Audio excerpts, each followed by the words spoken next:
Bien, salut à tous, bienvenue sur Fundroid.fr. Aujourd'hui, on se retrouve pour la présentation du Honor 400 Pro. Je vous avais présenté le Honor 400 récemment, et donc là, on va voir un petit peu sa version Pro, qui est une version plus évoluée, mais pas que, puisque vous pouvez déjà le constater, je pense, le design est quand même assez différent.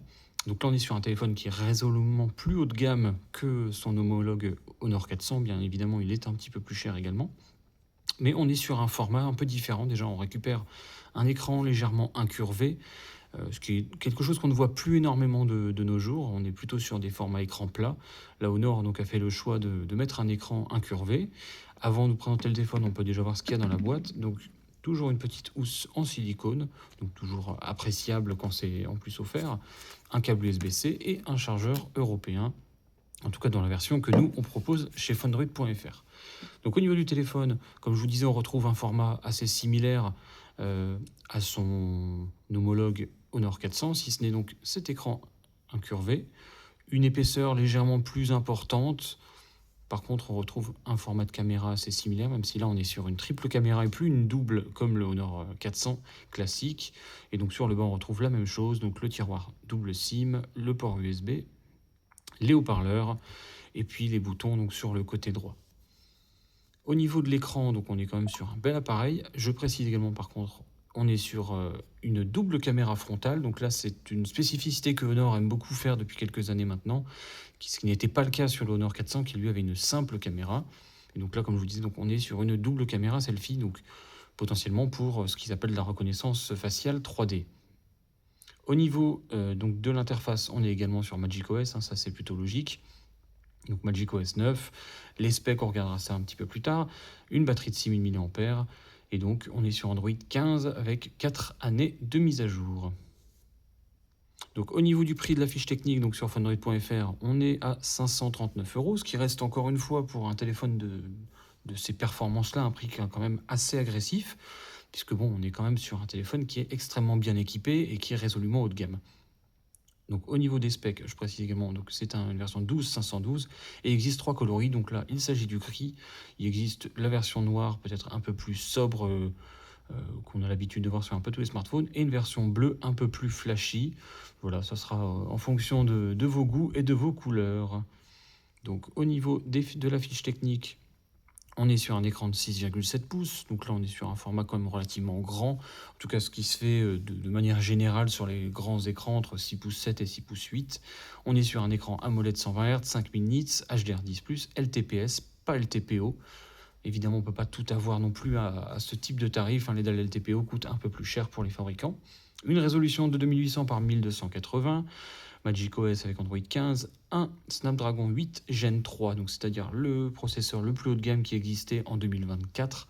Donc voilà, on n'a pas le tout dernier CPU, mais ça c'est plutôt logique. Si vous souhaitez le 8 Gen 4, il faudra vous tourner vers le Honor Magic 7 Pro, qu'on propose également dans la boutique. Un Adreno 750. Au niveau de la caméra, par contre, là, vous êtes assez gâté.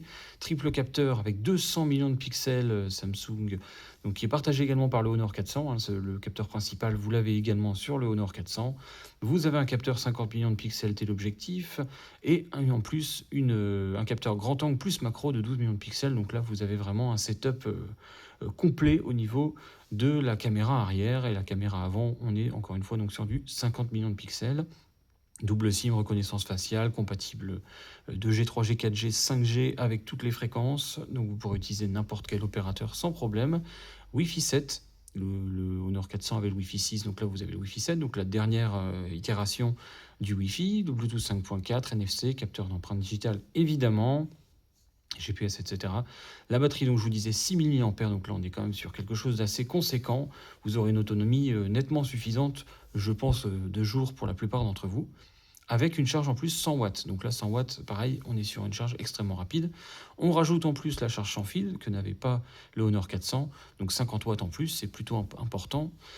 Au niveau du format, 8,1 mm d'épaisseur, donc il est plus épais que le Honor 400.